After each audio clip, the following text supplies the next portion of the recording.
Garm, un rehén, por Rudyard Kipling. Hace muchísimo tiempo marché cierta noche en carruaje a un campamento militar indio llamado Mian Mir para asistir a una función teatral de aficionados. Un soldado con la gorra ladeada sobre uno de sus ojos surgió de la parte trasera del cuartel de infantería, se plantó delante de los caballos y gritó que era un peligroso salteador de caminos. La realidad era que se trataba de un amigo mío, y por eso le contesté que retirase a casa antes que alguien le echase mano. Pero el bromista se cayó delante de la lanza del coche y en ese instante oí las voces de una guardia militar que andaba buscando a alguien. Entre el cochero y yo le subimos con halagos al coche y nos dirigimos rápidamente hacia casa. Lo desvestimos y lo acostamos. Allí se despertó a la mañana siguiente con fuertes dolores de cabeza y muy avergonzado. Cuando su uniforme estuvo limpio y seco, y después de afeitado, lavado y acicalado, lo llevé en mi coche al cuartel con el brazo en blanco y fino cabestrillo. Y di cuenta de que mi coche lo había atropellado casualmente. Esto no se lo conté al sargento de mi amigo, porque era un hombre agresivo y escéptico, sino a su teniente, que no nos conocía tan a fondo como el sargento. Mi amigo se presentó 3 días después a hacerme una visita. Detrás de sus calcañares babeaba y movía la cola un bull terrier, de lo más hermoso que he visto, de los de la raza antigua, 2 partes de bulldog y una de terrier. Su pelambre era de un blanco limpísimo, con una manta color castaño que arrancaba del nacimiento del cuello y un diamante del mismo color en la raíz de la cola, delgada y enérgica. Venía despertando mi admiración, de lejos y desde hacía más de un año. Vixen, mi perra fox terrier, lo conocía también, pero no parecía ser de su tipo. «Lo traigo para usted», dijo mi amigo, pero no parecía que le hiciese ninguna gracia separarse del animal. «No digas tonterías. Ese perro vale más que muchos hombres, Stanley», le contesté. «Es todo eso y algo más. Firmes». El perro se enderezó sobre sus patas traseras y permaneció erguido y rígido más de un minuto. «¡Vista a la derecha!». El perro se sentó sobre sus cuartos traseros y torció la cabeza en ángulo recto hacia la derecha. A una señal de Stanley, se levantó y dio 3 ladridos. Luego me alargó su pata derecha para darme un apretón de manos y acto continuo se encaramó en un ágil salto a mi hombro. Una vez allí se convirtió en lazo de corbata, colgando, lacio y sin vida, a uno y otro lado de mi cuello.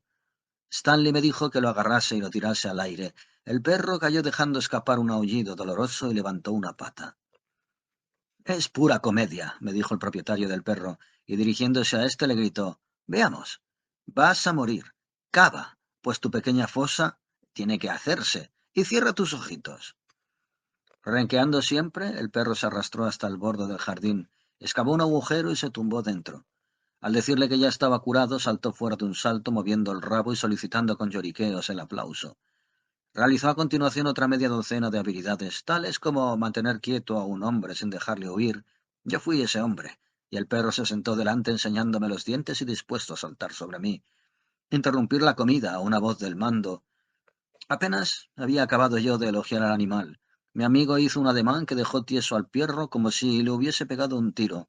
Se sacó de debajo del casco una hoja de papel de líneas azules del que se vendía en la cantina, me lo entregó y salió corriendo, mientras el perro le seguía con la mirada y ladraba dolorosamente. Esto fue lo que yo leí.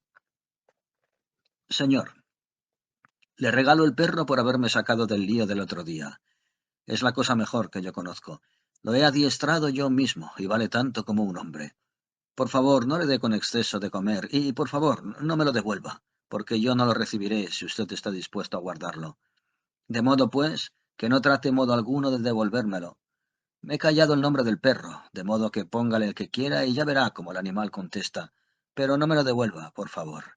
Es capaz de matar a un hombre sin la menor dificultad, pero que no coma demasiado, por favor. Tiene más inteligencia que un hombre». En un arranque de simpatía, mi perra Vixen unió sus agudos y delgados ladridos a los lamentos desesperados del bull terrier. Y yo sentí fastidio, porque sé perfectamente que una cosa es que un hombre cuide a un perro y otra muy distinta que un hombre ame a un perro. Los perros, en el mejor de los casos, no son otra cosa que vagabundos llenos de pulgas, que se rascan, que comen porquerías, inmundos según la ley de Moisés y la de Mahoma, pero un perro al que un hombre tiene por única compañía durante 6 meses al año, un ser libre que se liga a un hombre tan apretadamente por amor, que ni se mueve ni sale al campo si no es en compañía del mismo, un alma paciente, moderada, divertida, inteligente, que conoce de qué humor está su amo antes que él mismo, eso no es un perro. Lo afirme quien lo afirme. Yo tenía a Vixen, una perra por la que sentía verdadero afecto. Por eso comprendí todo lo que tenía que sentir mi amigo al arrancarse su corazón de aquella manera, dejándolo en mi jardín. Pero el perro comprendió con suficiente claridad que yo era su amo, y no corrió tras el soldado. En cuanto el perro recobró el aliento, yo le hice muchas caricias, y Vixen, ladrando de envidia, se tiró a morderle. Si los dos animales hubiesen sido del mismo sexo, es posible que el perro se hubiese consolado riñendo, pero no hizo otra cosa que mirar con fastidio cuando ella apretó los dientes en su férreo costado, y apoyó su pesada cabeza en mi rodilla, volviendo a ladrar de dolor.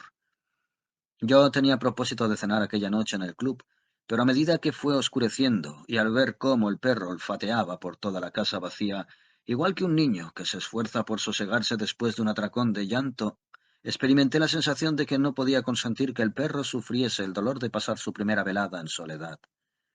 Comimos, pues, en casa. Vixen a un lado y el perro extraño al otro. La perra, sin quitarle ojo a cada bocado que el perro comía y manifestándole elocuentemente lo mal que opinaba de su manera de comer, a pesar de hacerlo con mucha mayor distinción que ella. Tenía Vixen la costumbre, cuando la temperatura no era calurosa, de dormir en mi cama, con la cabeza apoyada en la almohada, como cualquier cristiano. Y cuando llegaba la mañana me encontraba yo siempre con que el animalito había afirmado sus pies contra la pared, y de ese modo me había ido empujando hasta el borde mismo del camastro. Aquella noche Vixen se dio deliberadamente prisa en ir a la cama, con la pelambre erizada y sin apartar la vista del forastero.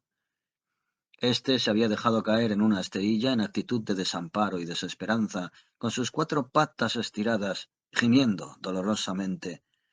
La perra había acomodado varias veces su cabeza en la almohada, haciendo dengues y tomando posturas graciosas.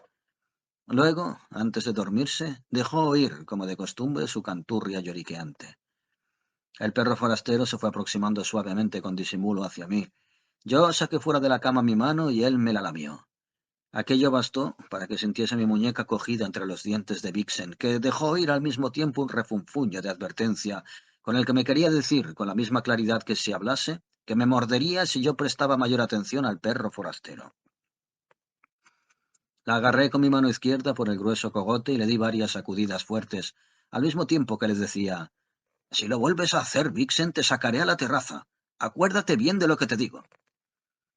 Ella lo comprendió perfectamente, pero en el instante mismo en que yo la solté, volvió a agarrarme con sus dientes la muñeca derecha y esperó con las orejas echadas hacia atrás y todo su cuerpo aplastado, dispuesta a morder.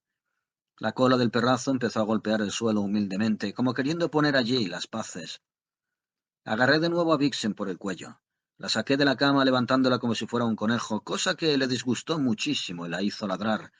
Y tal como se lo había prometido, la dejé fuera en la terraza con los murciélagos y el claror de la luna. Ella entonces empezó a aullar de dolor. Acto continuo recurrió a un lenguaje grosero, que no iba contra mí, sino contra el Bull Terrier, y seguía de ese modo hasta que la fatiga la hizo toser. Después corrió alrededor de la casa, probando si estaba abierta alguna puerta. Luego se dirigió a las cuadras y se puso a ladrar como si anduviera por allí alguien robando los caballos, táctica que constituía una habilidad suya de mucho tiempo atrás. Finalmente regresó a la terraza, y sus gimoteantes gañidos venían a querer decir: prometo ser buena, déjame entrar y seré buena. La dejé entrar, y ella se fue como una flecha a la almohada, cuando Vixen estuvo ya tranquila. Yo le dije cuchicheando al otro perro: puedes acostarte a mis pies sobre la cama.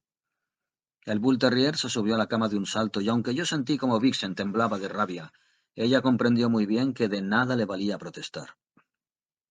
Dormimos, pues, hasta la mañana, y yo les di el desayuno muy temprano, un pedazo a uno y otro pedazo a otro, hasta que me trajeron el caballo a la puerta y salimos los tres a dar un paseo. No creo que el Bull Terrier hubiese marchado hasta entonces siguiendo a un caballo. Se mostraba frenético de emoción, mientras que Vixen, según tenía por costumbre, ladraba y corría, colocándose a la cabeza del cortejo. En la aldea próxima había una esquina por la que generalmente pasábamos con precaución, debido a que solían reunirse en aquel lugar los perros parias amarillos del pueblo. Eran animales hambrientos y medio salvajes, y aunque muy cobardones, Eran capaces, cuando se reunían 9 o 10, de acometer, matar y comerse a un perro inglés. Yo solía llevar un látigo con una tralla muy larga para castigarlos.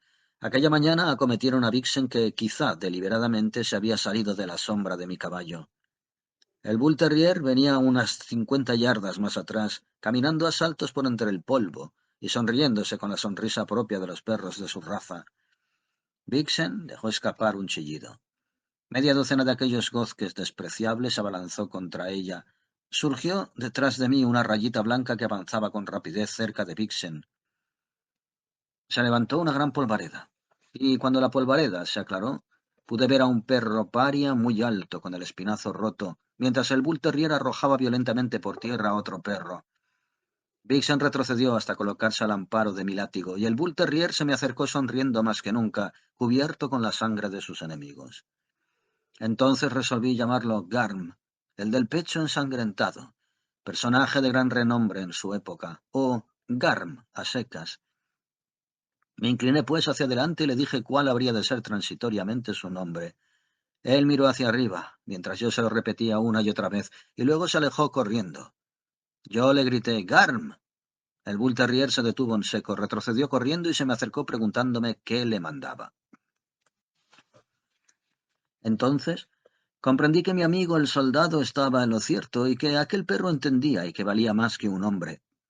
Al terminar nuestro paseo di una orden que Vixen conocía y que le repugnaba: «Largo de aquí y a lavarse». Gunn comprendió una parte de mis palabras. La perra interpretó el resto, y los dos animales se alejaron juntos, muy tranquilos. Cuando yo regresé a la terraza posterior, Vixen tenía una blancura de nieve porque la habían lavado, pero el muchacho que se cuidaba de la perra no se atrevió de ninguna manera a tocar a Garm no estando yo presente. Presencié, pues, cómo lo jabonaban, y Garm, con la cabeza cubierta de espuma, me miró para estar seguro de que era aquello lo que yo esperaba que él soportase. Comprendió perfectamente que el muchacho de los perros no hacía sino cumplir órdenes mías. En adelante, le dije al muchacho, lavarás al perro grande al mismo tiempo que lavas a Vixen, cuando yo te los envíe al volver a casa. ¿Lo sabe ya él?, preguntó el muchacho, que entendía las cosas de los perros. Entonces yo dije a Garm: «Garm, en adelante te lavarán al mismo tiempo que a Vixen». Tuve la seguridad de que Garms me había entendido. En efecto, al siguiente día del lavatorio, mientras Vixen, como de costumbre, se metía debajo de mi cama, Garm se quedó mirando fijamente al indeciso muchacho que estaba en la terraza, y luego se fue caminando hasta el sitio donde la vez anterior lo habían lavado, y permaneció rígido en su bañera. Pero los largos días que pasaba en mi despacho le resultaban dolorosos. Lo corriente era que los tres saliésemos en coche a las 8:30 de la mañana para volver a casa a las 6 o más tarde. Vixen acostumbraba a aquella rutina, se tumbaba a dormir debajo de mi mesa de oficina, pero el confinamiento ulceraba el alma de Garm. Por regla general se sentaba en la terraza y permanecía allí mirando hacia el mal. Yo sabía perfectamente qué era lo que él esperaba. En ocasiones pasaba camino delante una compañía de soldados que se dirigían al fuerte, y Garm salía fuera para examinarlos mientras desfilaban. Otras veces entraba en mi despacho un oficial de uniforme, y daba pena ver cómo el pobre Garm daba la bienvenida al uniforme, no al hombre. Lo recibía dando saltos de júbilo, lo olfateaba y lanzaba ladridos alegres, corría hasta la puerta y volvía luego sobre sus pasos. Una tarde le oí ladrar a plena garganta, cosa que nunca había hecho hasta entonces, y de pronto desapareció. Cuando yo entré con mi coche en el jardín al caer de la tarde, pude ver cómo saltaba por encima de la cerca un soldado vestido de uniforme blanco, y Garm vino a mi encuentro todo jubiloso. Esto ocurrió 2 o 3 veces por semana en el espacio de un mes. Yo hice como que no me enteraba, pero Garm comprendía mi actitud y Vixen la comprendía también. El perro acostumbraba a escurrirse de mi despacho alrededor de las 4 de la tarde y tomaba el camino de casa fingiendo que salía únicamente a echar un vistazo al panorama. Hacíalo con tal tranquilidad que yo no lo hubiera advertido si Vixen no me hubiese puesto en guardia. La envidiosa perrita, que estaba tumbada debajo de la mesa, se ponía de pronto a oliscar y estornudar en un tono lo bastante alto para llamar mi atención sobre aquella fuga. Podía Garm salir al exterior 40 veces en el transcurso del día sin que Vixen se moviese un instante, pero cuando se deslizaba para encontrarse con su verdadero amo en mi jardín, la perra me lo advertía en su propio idioma. Era esta la única señal que Vixen hacía para dar a entender que Garm no pertenecía por completo a la familia. El perro y la perra eran en todo momento los mejores amigos del mundo, pero Vixen me hacía comprender en esas ocasiones que yo no debía olvidar que Garm no sentía hacia mí el mismo amor que ella. Yo nunca esperé semejante cosa. Aquel perro no era mío, no podía nunca ser mío, y yo comprendía muy bien que Garm se sentía tan desdichado como su amo, que caminaba a pie 8 millas al día para estar con su perro. Creía, pues, que ambos se reunirían más tarde o más temprano, y que todos ganaríamos con ello. Una tarde envié a Vixen a casa, sola, en el carricoche. Garm se había marchado antes, y yo me fui luego a caballo a los acantonamientos para visitar a otro amigo mío, un soldado irlandés que era también gran amigo del amo del perro. Le expliqué todo lo que ocurría, y terminé diciendo: «En este momento estará Stanley en mi jardín derramando lágrimas sobre su perro. ¿Por qué no se lo lleva? Los dos se sienten desgraciados». ¿Desgraciados? Ese hombrecillo ha perdido ya el juicio, pero se lo tiene bien ganado. ¿Qué es lo que se tiene bien ganado? Camina 50 millas a la semana para reunirse con el animal y finge que no me ve a mí cuando cruza por mi lado por el camino. Y yo soy tan desgraciado como él. Hágame el favor de obligarle a que se haga cargo otra vez del perro. Es una penitencia que él mismo se ha impuesto. Yo se lo dije en broma después de aquella noche que usted lo atropelló tan oportunamente porque él estaba borracho. Le dije que si era un verdadero católico, tenía que imponerse una penitencia. Entonces se largó con esa idea en su cabecita y con una buena dosis de fiebre, y la única penitencia oportuna que se le ocurrió fue entregarle a usted el perro como un rehén. ¿Rehén de qué? Yo me niego a recibir nada de Stanley en rehén. Rehén de que se portaría bien. Desde entonces marcha derecho, hasta el punto de que no se divierte uno con él. ¿Ha hecho voto de no beber? Sí. ¡Oh! Si no hubiese sido más que eso, yo no tendría por qué preocuparme. Ese voto puede mantenerse o anularse cada 3 meses.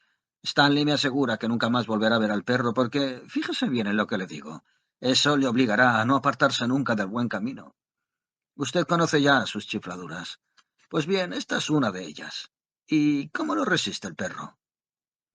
Como un valiente. No hay en toda la India otro perro mejor. ¿Puede usted hacer de manera que Stanley se haga otra vez cargo del perro? No puedo hacer más de lo que llevo hecho. Pero usted ya conoce cómo es Stanley cuando se le mete una cosa en la cabeza. Esto de ahora supone para él cumplir una penitencia, pero ¿qué hará cuando le envíen a la montaña? El médico ha puesto el nombre de Stanley en la lista de los que han de ir. Es costumbre en la India enviar a cierto número de inútiles de cada regimiento a determinadas estaciones de la cordillera del Himalaya, a fin de que pasen allí los meses calurosos. Se diría que esos hombres habrían de disfrutar del tiempo fresco y de las comodidades, pero echan de menos a sus amigos de los cuarteles de las tierras bajas, y hacen cuanto está en su mano para volver a éstas o para evitar que los envíen a la montaña. Yo me di cuenta de que este asunto iba a llevar el problema a una crisis, y por esa razón dejé esperanzado a mi amigo Terence, aunque él me gritó cuando yo estaba a cierta distancia. «Le digo, señor, que Stanley no se hará cargo del perro. Puede usted apostar la paga de un mes, ya conoce sus chaladuras». Yo nunca tuve la pretensión de comprender al soldado Orteris, por eso hice lo mejor que podía hacer, que él se las arreglase como quisiese. Aquel verano se dio orden muy pronto de que los enfermos del regimiento, entre los que figuraba mi amigo, se dispusiesen a salir para las montañas, porque los médicos juzgaron que sería una ventaja para los enfermos si hacían el viaje durante los días frescos. La ruta que tenían que seguir pasaba por el sur de un lugar llamado Umbala, a unos 130 millas de distancia o más. Desde allí tomaban la dirección este, y acto continuo subían hasta la zona montañosa en dirección a Kaswali, Duxai o Subatú. Yo cené aquella noche con los oficiales antes de que se pusiesen en camino, porque emprendían la marcha a las 5 de la mañana. Cuando entré a medianoche con el coche en mi jardín, sorprendí una figura blanca que huía saltando la cerca. «Ese hombre», me dijo mi mayordomo, «ha estado aquí desde las 9 dando conversación al perro. Está completamente loco. No le dije que se marchase porque ya antes de ahora estuvo muchas veces y también porque el muchacho de los perros me aseguró que si yo le decía que se marchase, ese perrazo me mataría inmediatamente. El hombre se negó a ir a ver al protector de los pobres y no pidió tampoco nada para comer o para beber». «Kadir Bux», le contesté. Has hecho bien, porque estoy seguro de que en efecto el perro te habría matado, pero no creo que el soldado blanco vuelva más por aquí. Garm durmió aquella noche mal y sollozó mientras soñaba. En una ocasión se puso en pie de un salto, dejando escapar un ladrido claro y sonoro, y le oí agitar la cola hasta que despertó, y el ladrido murió en un sollozo. Había soñado que se encontraba de nuevo con su amo, y yo estuve a punto de llorar. La culpa de todo la tenía aquel estúpido de Stanley. El primer alto que hizo el destacamento de enfermos fue a algunas millas de sus cuarteles, junto a la carretera de Amritsar, a 10 distancias de mi casa.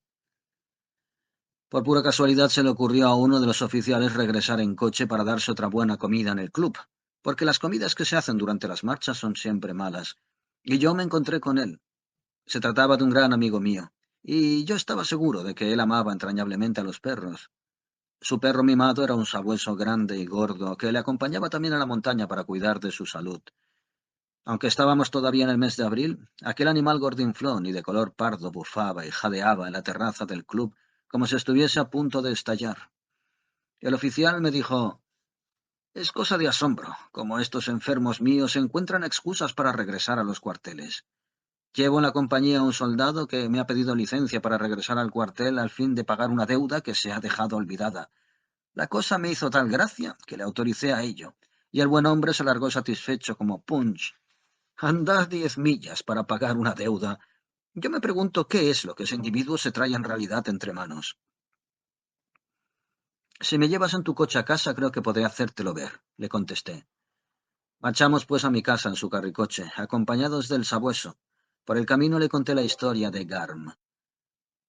Yo me preguntaba dónde habría ido a parar ese Bull Terrier. Es el mejor perro que hay en el regimiento, me dijo mi amigo.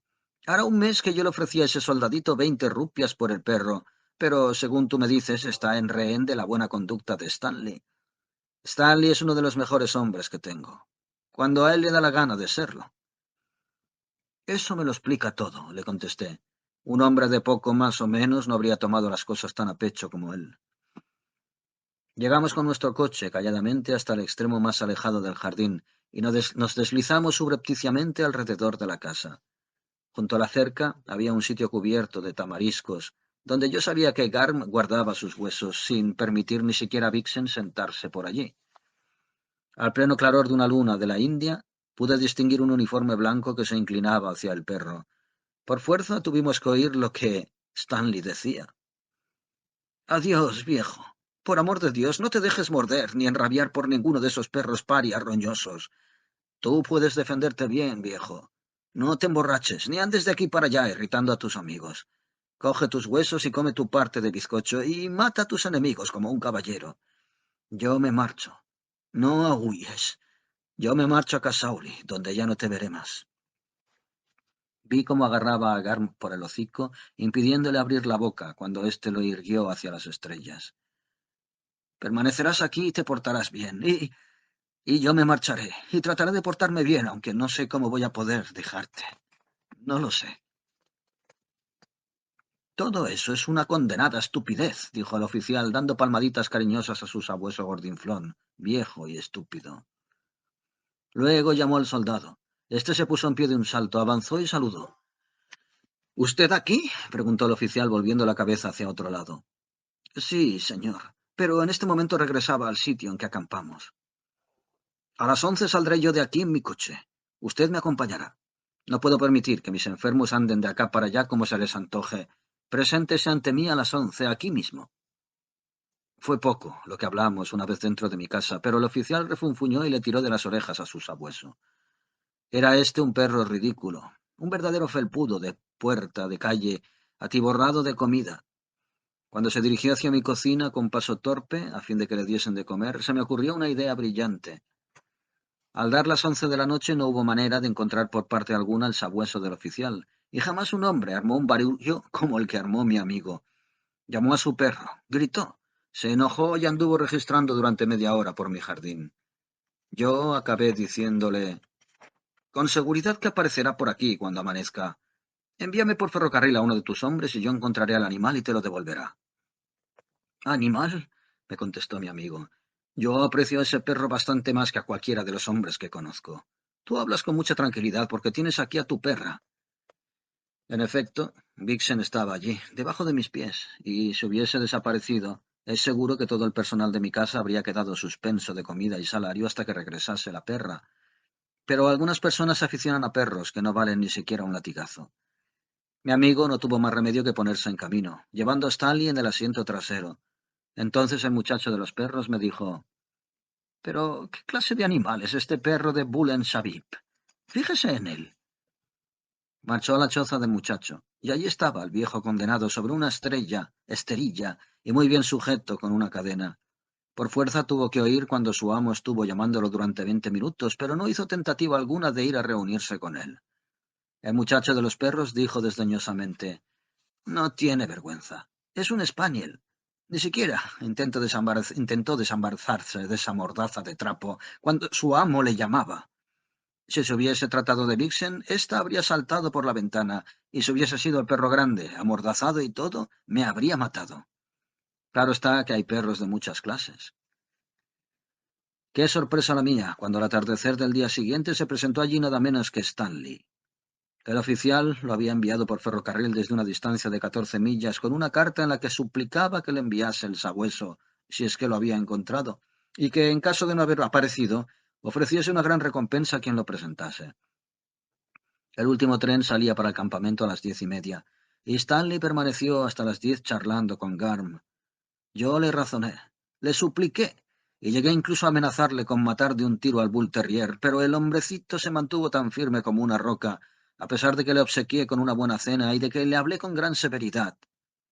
Garm sabía tan bien como yo que era aquella la última vez que tendría ocasión de ver a su amo, y seguía a Stanley lo mismo que una sombra. El sabueso no decía nada, limitándose a relamerse el hocico después de comer. Acto seguido, se alejó con paso torpe, sin dar siquiera las gracias al asqueado muchacho. Acabó pues aquella última entrevista y yo me sentí tan desdichado como Garm. Este no dejó de gemir en sueños en toda la noche. Cuando marchamos al despacho se situó debajo de la mesa junto a Vixen y permaneció aplastado en el suelo hasta la hora de regresar a casa. Acabaron sus carreras hasta las terrazas y dejó de alejarse subrepticiamente para charlar a escondidas con Stanley. Cuando el tiempo se fue haciendo caluroso, no permití que los perros corriesen a la par de mi coche. Viajaban sentados junto a mí. Vixen, con la cabeza metida bajo el codo de mi brazo izquierdo, y Garm acariciando el pasamano. En semejante posición, Vixen permanecía muy solemne. Tenía que prestar atención al tráfico de la carretera, compuesto de carros tirados por bueyes que nos cerraban el camino, de camellos y de caballitos que tiraban de coches. También tenía que mantenerse muy digna cuando se cruzaba con amigos pobres que corrían en medio del polvo. Vixen no ladraba nunca por el gusto de ladrar, pero su agudo y penetrante ladrido era conocido de todos los habitantes a lo largo del mal. Y los perros terriers, propiedad de otros hombres, le contestaban de la misma manera, en tanto que los conductores de carros tirados por bueyes miraban por encima del hombro y nos cedían el paso con una sonrisa. Pero nada de aquello interesaba a Garm. Sus ojazos parecían clavados en el horizonte y su boca terrible permanecía cerrada. En las oficinas había otro perro que era propiedad de mi jefe. Lo llamábamos Bob el bibliotecario, porque siempre creía adivinar la existencia de fantásticos ratones detrás de las estanterías de libros, y en su empeño por darles caza, era capaz de sacar fuera de su sitio la mitad de las colecciones de periódicos. Bob era un estúpido de buenas intenciones, pero Garm no fomentaba su amistad. Bob sacaba la cabeza por la puerta jadeando. «¡Ratas! ¡Ven acá, Garm!» Y Garm se limitaba a levantar una pata delantera por encima de la otra, se enrosquillaba y dejaba que Bob llamase quejumbroso a sus espaldas completamente estólidas. Aquellos días las oficinas parecían tan alegres como una tumba. Una vez, solo una vez pude ver a Garm satisfecho de lo que le rodeaba. Cierto sábado, había salido sin permiso muy temprano con Vixen a dar un paseo, y un artillero muy joven y muy tonto, su batería acababa de ser trasladada a aquella parte del mundo, trató de robar los dos perros. Como es natural, Vixen sabía demasiado para aceptar comida de manos de un soldado, además de que acababa de desayunarse. Por esa razón, regresó a casa a buen paso trayendo entre los dientes un gran trozo de carnero del que daban a nuestras tropas. Lo dejó en el suelo de la terraza y me miró para ver lo que yo pensaba. Yo le pregunté dónde estaba Garm, y ella echó a correr delante de mi caballo para mostrarme el camino. Habríamos andado una milla cuando tropezamos con nuestro artillero, que estaba sentado, muy tieso, en el borde de una alcantarilla, con un pañuelo grasiento encima de sus rodillas. Garm estaba delante del artillero y parecía sentirse a gusto. En cuanto el hombre movía una pierna o una mano, Garm le enseñaba los dientes en silencio. Del collar del perro colgaba un trozo de cuerda rota, y la otra mitad de la cuerda la tenía, infraganti aún, el artillero en su mano inmóvil. Sin apartar sus ojos del perro, el joven me explicó que se había encontrado a Garm, al que llamó con epítetos muy feos, vagabundeando, y se lo llevaba al fuerte para que lo matasen como se mata a los perros parias abandonados. Le dije que no creía que Garm tuviese mucho de paria, pero que si le placía a él, podía llevárselo al fuerte. El artillero me contestó que no pensaba hacer tal cosa. Yo le dije entonces que se dirigiese él solo al fuerte. Me contestó que no quería hacerlo a semejante hora, pero que seguiría mi consejo en cuanto yo diese orden al perro de retirarse. Expliqué a Garm que debía llevar a aquel hombre hasta el fuerte, y Garm lo condujo solemnemente hasta la puerta exterior del mismo. Fue 1 milla y media de caminata bajo el sol ardoroso, y yo expliqué a los hombres de la guardia lo que había ocurrido. Pero cuando estos soltaron la carcajada, el joven artillero se mostró más irritado que lo conveniente. Ellos le dijeron que por entonces habían sido varios los regimientos que trataron de robar a Garm cuando estuvieron allí de guarnición. Aquel mes el calor apretó de firme, y los perros dormían en el cuarto de baño sobre los ladrillos húmedos y frescos en que está colocada la bañera. Todas las mañanas, en cuanto el criado la llenaba de agua, saltaban dentro los dos perros, ya que él tenía que volver a llenarla. Yo le dije que le traía más cuenta llenar una buena bañera para que se bañasen los perros, pero me contestó sonriendo: no, porque ya están acostumbrados y no entenderían. Además, en la bañera grande pueden moverse más a sus anchas. Los criados encargados de mover al punca de día y de noche acabaron intimando con Garm. Este se fijó en que, cuando el gran abanico oscilante se detenía, yo llamaba al encargado de moverlo y le pedía que lo hiciese oscilar con un vaivén largo, y en que, si el hombre seguía dormido, yo le despertaba. También descubrió Garm que se estaba muy bien tumbado bajo el punca, recibiendo la ola de aire. Es posible que todo eso se lo hubiese enseñado Stanley en el cuartel. Sea como fuere, lo cierto es que cuando el punca se detenía, Garm empezaba por dejar escapar un refunfuño, mirando de reojo hacia la cuerda, y si con todo ello no se despertaba el hombre, por regla general solía despertarse, el Bull Terrier se acercaba con mucho tiento y hablaba al oído del durmiente. Vixen era una perrita muy inteligente, pero no llegó nunca a establecer conexión entre el punca y el hombre que lo movía. De ese modo, Garm me proporcionaba horas agradables de fresco sueño, pero el hombre se sentía completamente desgraciado, tanto como cualquier ser humano. Llevado de su aflicción, se aferraba a mí tan apretadamente que hubo personas que lo advirtieron y sintieron envidia. Si yo salía de una habitación, Garm venía detrás de mí. En cuanto cesaba de oírse el rasgueo de mi pluma, Garm metía su cabeza en mi mano. Si, medio dormido, me daba yo vuelta en la almohada, Garm se levantaba colocándose a mi lado, porque él sabía que era yo el único vínculo que lo unía a su amo, y sus ojos me planteaban noche y día y noche, la misma pregunta: ¿cuándo acabará esto? Viviendo como yo vivía con el perro, no me fijé nunca en que el calor de la temporada dejaba sentir en el animal sus efectos perniciosos, hasta que finalmente un día me dijo un hombre en el club: ese perro suyo se morirá en un par de semanas, no es más que una sombra. Entonces mediciné a Garm con hierro y quinina, cosa que le repugnaba, y me sentí muy preocupado. Perdió el apetito y permitió a Vixen que se comiera la ración de Bull Terrier bajo sus mismos ojos. Ni siquiera se le hizo tragar bocado, e hicimos venir a consulta al mejor médico de la población, a una doctora que visitaba a las esposas de los reyes cuando enfermaban, y al subinspector general del servicio de veterinaria de toda la India. Ellos formaron opinión de los síntomas. Yo le relaté toda la historia del perro, y Garm permanecía tumbado en el sofá lamiéndose la mano. Se muere de tristeza, dijo de pronto la doctora. Por vida mía, que estoy creyendo que la señora Macrae está en lo cierto, como de costumbre. El mejor médico de la población redactó una receta, y el veterinario subinspector general la leyó luego, para estar seguro de que los medicamentos estaban en la proporción debida, y por primera vez permitió nuestro médico que se hiciese pública una receta suya. Era un tónico enérgico que reanimó durante un par de semanas al pobre animal, pero luego empezó otra vez a perder carnes. Pedí a un señor que yo conocía que se lo llevase a las montañas, porque iba a trasladarse a ellas, y aquel se presentó un buen día en la puerta de mi casa con su equipaje en lo alto del coche. Garm abarcó toda la situación de una sola, furiosa mirada. Se le erizaron los pelos del espinazo. Se sentó mirándome y dejó escapar el aullido más espantoso que ha salido de las quijadas de un perro. Le grité a mi amigo que se largase de allí enseguida, y en cuanto el coche salió del jardín, Garm apoyó su cabeza en mi rodilla y se puso a gemir. Comprendí cuál era su contestación, y me dediqué a averiguar la dirección de Stanley en las montañas. A últimos de agosto me tocó a mí el turno para ir a las montañas. Se nos concedían 30 días de vacaciones anuales cuando resintiese el trabajo, y cuando nadie caía enfermo, y nos lo tomábamos de manera suave. Mi jefe y Bob, el bibliotecario, fueron quienes primero gozaron de las vacaciones, y cuando ellos se marcharon compuse yo un calendario y lo coloqué a la cabecera de mi cama, arrancando cada día una hoja hasta que ellos regresasen. Vixen había ido ya conmigo 5 veces a las montañas en años anteriores y gustaba del frescor, de la humedad y de las magníficas fogatas de aquella región tanto como yo mismo. Garm, le dije, vamos a volver a ver a Stanley, que está en Casauli. Casauli. Stanley. Stanley. Casauli. Se lo repetí una veintena de veces. En realidad no estaba Stanley en Casauli, sino en otro lugar, pero yo me acordé de lo que Stanley había dicho en mi jardín la última noche que estuvo, y no me atreví a pronunciar otro nombre.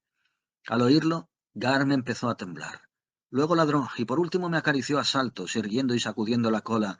Yo proseguí alzando mi mano. Pero no ahora, cuando yo diga. Andando. Iremos, Garm. Saqué la mantita de abrigo y el collar de púas que Vixen llevaba cuando estábamos en las montañas. A fin de defenderse de los súbitos fríos y de los leopardos traidores, se los di a oler a los dos animales y les hablé a ese respecto. Yo no sé con exactitud lo que se dirían entre ellos, pero lo cierto es que convertí a Garm en otro perro distinto. Le brillaban los ojos, y cuando yo le dirigía la palabra, él se ponía a ladrar alegremente.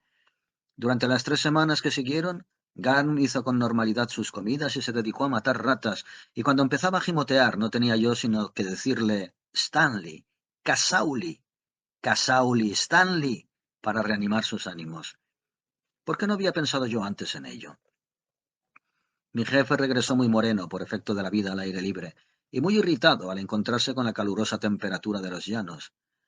Los tres, junto con Kadir Bux, empezamos a empaquetar nuestras cosas para el mes de vacaciones en la montaña, mientras Vixen se metía y salía 20 veces en un minuto de la maleta de piel de buey, y Garm se deshacía en sonrisas golpeando el suelo con su cola.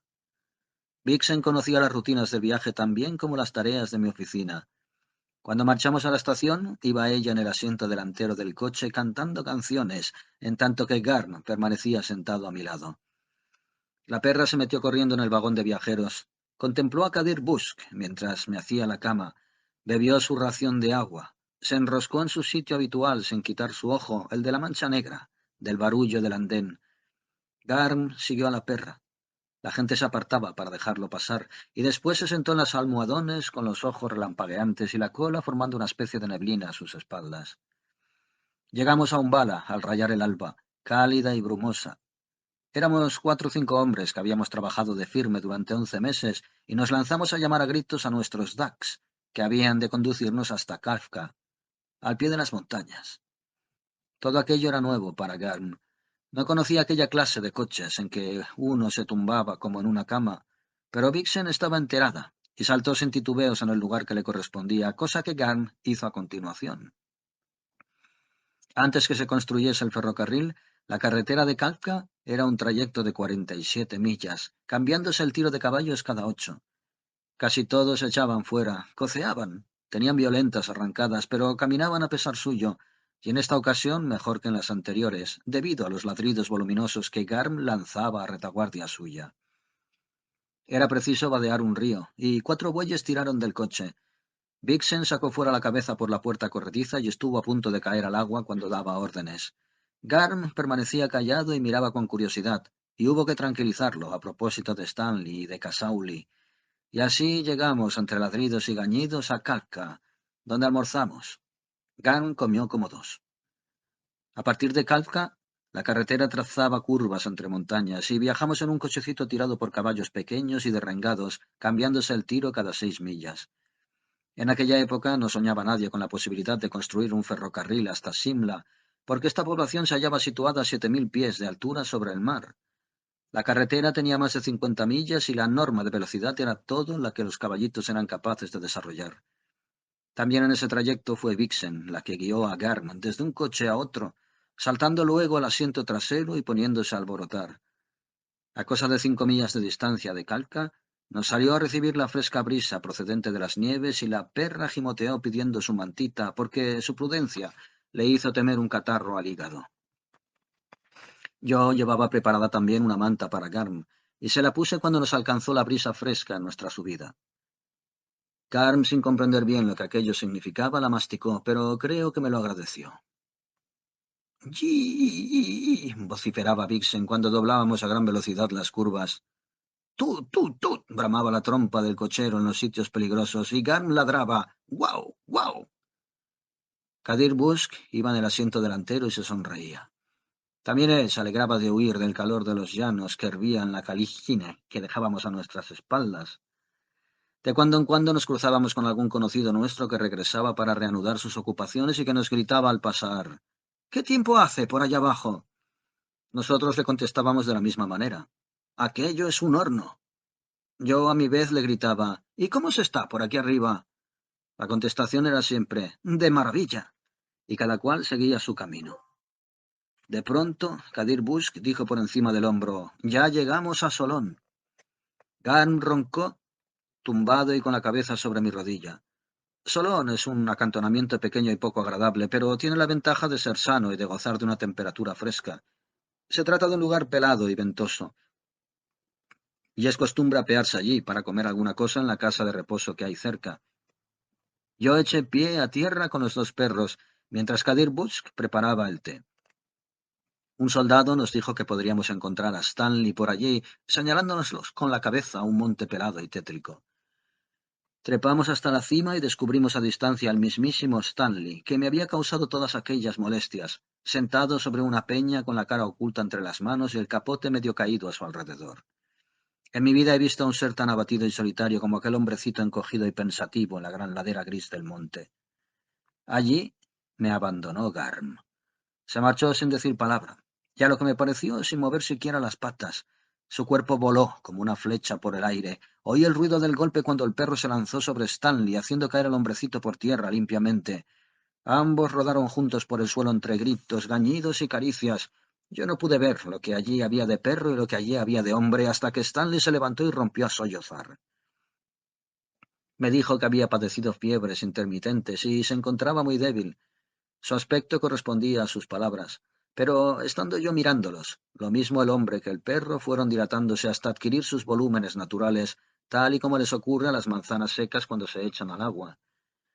Garm estaba al mismo tiempo sobre el hombro de Stanley, sobre su pecho y a sus pies, de modo que el hombrecito hablaba por entre una nube de Garm, de un Garm sollozante, atropellador y esclavo voluntario. Yo no pude comprender nada de lo que me decía, salvo que había creído que iba a morirse, pero que ya se había puesto perfectamente bien y que no pensaba ceder jamás a Garm, a ninguna persona, como no fuese al mismísimo Belcebú. A continuación me dijo que se sentía hambriento, sediento y feliz. Marchamos a tomar el té a la casa de reposo, y Stanley se atiborró de sardinas, jalea de frambuesa, cerveza, carnero, fiambre y encurtidos cuando Garm no le saltaba encima. Acto continuo, Vixen y yo nos marchamos. Garm lo comprendió todo al momento. Me dijo adiós 3 veces, dándome una después de otra sus patas delanteras y saltándome al hombro. Nos dio escolta por espacio de más de 1 milla de carretera, cantando hosanas a plena voz. Después retrocedió corriendo para reunirse con su amo.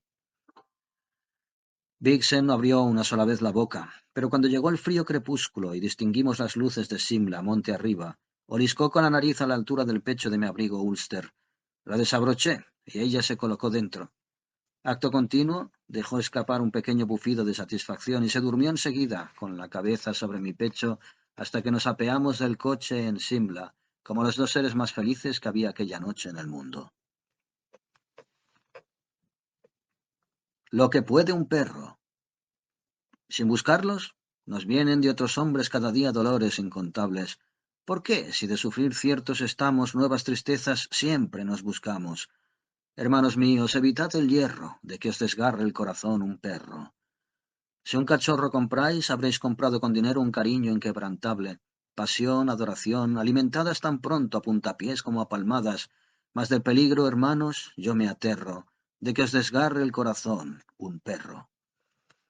Cuando se cumplan ya los 14 años, límite de su vida, y venga el asma o el tumor, y el albéitar le receta el gas mortal o el tiro de escopeta, comprobará, allá usted suyo fue el hierro, cómo desgarra el corazón un perro. Cuando el cuerpo que vive solamente para usted en perpetua bienvenida plañidera esté yerto, ay, qué yerto, sin alma, ¿dónde va? Cuando esté muerto, verá si lo quería en su aflicción, sentirá desgarrado el corazón. Bastante es el dolor que nos produce cada día enterrar barro cristiano. No se nos da el amor, pues se nos presta. 100% de interés siempre nos cuesta. Suele ocurrir, y no es cosa segura, que más nos duela cuanto más nos dura, ya sea mucho el plazo o sea poco. La deuda es mala o mucho me equivoco. Sabiendo pues que lo desgarra es hierro, que el corazón pongamos en un perro.